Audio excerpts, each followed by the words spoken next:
this company that you created, it was your baby, you get me? And then you're letting go, and then you're thinking about your legacy, like what's gonna happen in the future.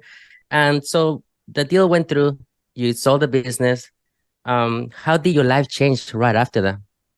Yeah, to comment on your part, I think a lot of entrepreneurs they think that the ending of the company is going to be some kind of like round of applause or award show or have some kind of ceremonial ending that says something about their legacy. And usually that doesn't happen. And I've kind of seen it firsthand. Like my mom ran a nonprofit and she was a director there and she built this thing from the ground up. And her board of directors at the end really forced her to retire. And it led her to a really bitter taste in her mouth. And like she's fine. She was able to retire and all of that, but they pretty much just cut her off from her baby that she grew. And my aunt, who's an entrepreneur, she had this whole succession plan to sell it to one of her employees, and her employee backed out at the last second, and she ended up having to sell it to pennies on the dollar to some other company that ran into the ground, and her legacy from that was gone. So a lot of times it doesn't end the way that you think it was. So you would. So I feel super fortunate that we sold it to really good people and that we had a good ending. And